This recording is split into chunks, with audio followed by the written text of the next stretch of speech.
શિક્ષાપત્ર શ્રી હરિરાયજી મહાપ્રભુજીએ આપના લઘુ ભ્રાતાને ઉદ્દેશીને લખ્યા હતા, જેમાં જે પત્રોમાં સમાધાન આપના લઘુ ભ્રાતા શ્રી ગોપેશ્વરજી પ્રભુને જે લૌકિક કષ્ટ આવવાનું હતું તે આપ શ્રી હરિરાયજી અગાઉથી ત્રિકાળ દ્રષ્ટા હતા. આપ પણ પ્રભુ જ છો એટલે આપ જાણી ગયા હતા.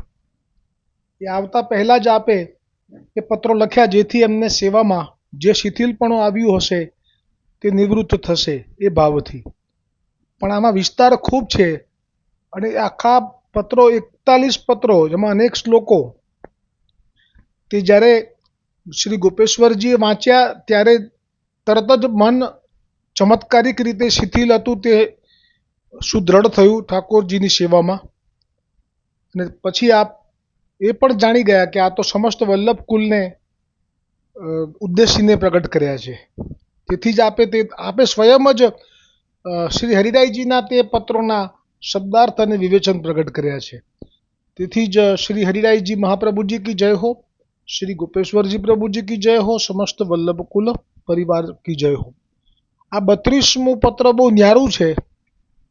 જે મેં વાત કરી હતી કે દીનતા અને નિસ્સાધનપણાનો ભાવ આવશે, જે સૌથી ઉત્તમમાં ઉત્તમ પત્ર મારી દ્રષ્ટિએ છે, એ 37મું છે. ભૂલથી 32 સમજતો હતો, પણ 32નો મહિમા પણ કંઈ ઓછો નથી. 32મા પત્રની અંદર કુલે 10 જ શ્લોક છે, પણ એ 10 શ્લોકના 2 વિભાગ પડ્યા છે. પ્રથમ 5 શ્લોકમાં આપ હરિરાયજી મહાપ્રભુજીએ આપના લઘુ ભ્રાતાને ઉદ્દેશીને સમસ્ત વલ્લભ કુલને એમ કહ્યું કે કોના હૃદયમાં ઠાકોરજી પ્રવેશ કરતા નથી. અને હવે આપ જ્યારે 1 થી 5 શ્લોક ગઈકાલે તે આવેલા હતા, આજે 6 થી 10 શ્લોક આવશે અને વિરામ થઈ જશે પત્ર. એમાં આપ આપના આચાર્ય કુલ બાળકોને સંબોધીને કહેશે કે કોના હૃદયમાં પ્રભુ પ્રવેશ કરે છે. જો કે વૈષ્ણવોને પણ લાભદાયી છે, પણ મૂળમાં તો આ આચાર્ય કુલ બાળકો માટે છે. જેમ આપણા માટે 84,252 વૈષ્ણવો એ મુખ્ય છે, એમ આચાર્ય કુલ બાળકો માટે પણ સમાધાન અર્થે આ અદ્ભુત ગ્રંથ શ્રી મહાપ્રભુજી વલ્ભાચાર્યજી સ્વરૂપ જ હરિરાયજી મહાપ્રભુજીએ પ્રગટ કરેલ છે, જેમાં ક્યાંય વૈષ્ણવનો ઉલ્લેખ નહોતો. ગઈકાલે પણ જે શ્લોક હતો એમાં ક્યાંય વૈષ્ણવ શબ્દનો ઉલ્લેખ નહોતો, આજે પણ નથી. પણ પાછળથી જ્યારે વિવેચન થાય છે એમાં ક્યાંક ક્યાંક વૈષ્ણવ પણ ઉલ્લેખ શબ્દ કરવામાં આવે છે, પાછળથી કરવામાં આવે છે. એનો ભાવ એવો કે વૈષ્ણવોને પણ લાભ મળી જાય તો સારું સાથે સાથે, પણ મૂળમાં તો બાળકો માટે છે. 6થો શ્લોક છે. હવે કોના હૃદયમાં પ્રભુ પ્રવેશ કરે છે એ શ્લોકોમાં સળંગ શ્લોક બોલી જઉં છું, 6, 7, 8, 9, 10. પછી એનો શબ્દાર્થ આવશે, પછી વિવેચન. દીને શુદ્ધે નિષ્પ્રપંચે લીલા ચિંતન તત્પરે સ્વાચાર્ય શરણે નિત્યમ સર્વકામ વિવર્જિતે વ્રજ સ્ત્રી ચરણામ ભોજરે પ્રાપ્ત્યમ મિલાપ સુકે ગુણગાન પરે કૃષ્ણ નામાર્થ પરિભાવુકે અન્ય સે વૈક નિષ્ઠા તત્પરતા ગતે ભગવદ ધર્મ નિરતે વિરક્તે ગુણ સંગીની કૃષ્ણાર્તિ ભાવ સંયુક્તે સરસે અન્ય રસા તિગે અચંચલે કૃષ્ણ લીલા ચંચલે દર્શનાકુલે મનોરથ સતા ક્રાંતે સર્વોદાસીન્ય સંયુતે એતાદશે તુ હૃદયે હરિરા વિશતે ક્ષણાત. હવે શબ્દાર્થ બધો સળંગ જ છે 6 થી 10 શ્લોકનો. શ્રી ગોપેશ્વરજી પ્રભુએ પ્રગટ કરેલો છે. દીન, હવે કોના હૃદયમાં, કયા આચાર્ય કુલ બાળકના હૃદયમાં ઠાકોરજીનો આવેશ કે પ્રવેશ થાય છે? તો કે દીન હોય, અથવા બધા વૈષ્ણવોના માટે પણ ગણજો ને, આપણે તો બધાને માટે છે આ શ્લોક. તો દીન, શુદ્ધ, પ્રપંચરહિત, શ્રી કૃષ્ણની લીલાના ચિંતનમાં તત્પર, સ્વાચાર્ય એટલે કે મહાપ્રભુજી વલ્ભાચાર્યજીના દ્રઢ આશ્રયયુક્ત, નિત્ય સર્વ કામથી રહિત, વ્રજ ભક્તના એટલે કે ગોપીજનોના ચરણારવિંદની રજ પ્રાપ્ત કરવાની ઈચ્છાયુક્ત, ગુણગાનમાં તત્પર.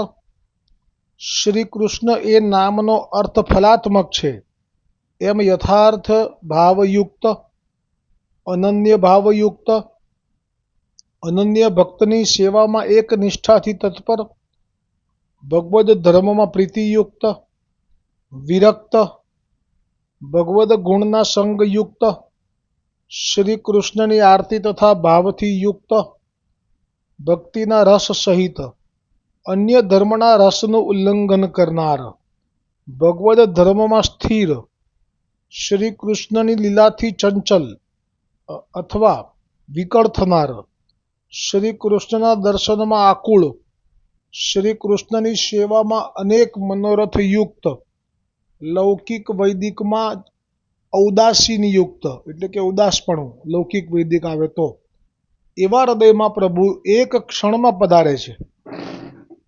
હવે વિવેચન બધા જ શ્લોકોનું. જે હૃદય દીન હોય છે, કોઈ એની નિંદા કરે અથવા તો કોઈ એને કટુ શબ્દો કહે તો પણ તે સહી જ લે છે, તે હૃદયમાં ભગવાન બિરાજે છે. તે અર્થે શ્રી ગુપેશ્વરજીએ અહીંયા શ્રી ગુસાઈજીએ પ્રગટ કરેલી વિજ્ઞપ્તિ રાખી છે. વૈષ્ણવો જ્યારે જ્યારે પણ શ્રી ગુસાઈજીની વિજ્ઞપ્તિ આવે તો તરત જ સમજી જવાનું કે એ વિજ્ઞપ્તિ ગુસાઈજી તો આ પૂર્ણ પુરુષોત્તમ છે તો વિજ્ઞપ્તિ કેમ કરી, તો આ જ કારણથી.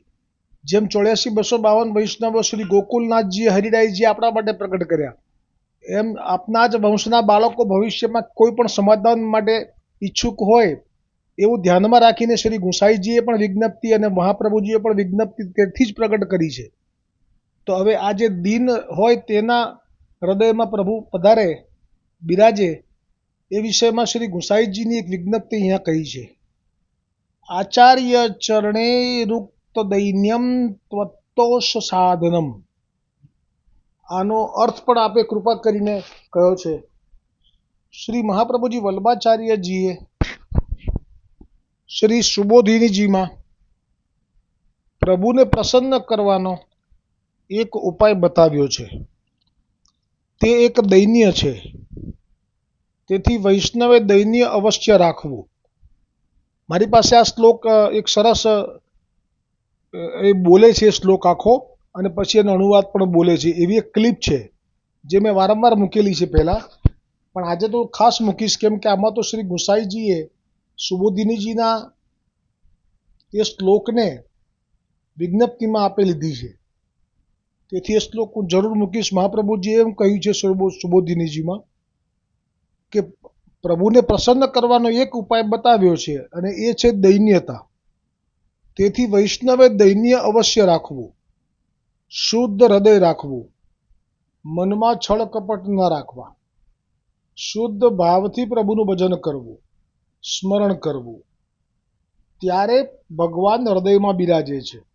એટલે આ જે છે છલ કપટ ન રાખવું, મન શુદ્ધ રાખવું, એ વિષયમાં એક ટૂંક લઈ લઉં તો જલ્દી ઝટ સમજાશે કે પ્રભુનો ભાવ છે. આમાં પ્રભુ પોતે કહી રહ્યા છે કે વૈષ્ણવોને કે નિર્મળ મનના રે હોશે, નિર્મળ મનના રે હોશે, એ તો મુજને આંખે જોશે, એ તો મુજને આંખે જોશે, છળ કપટથી રે હું ભાગું, છળ કપટથી રે હું ભાગું, એવાને હું જલ્દી ત્યાગું, એવાને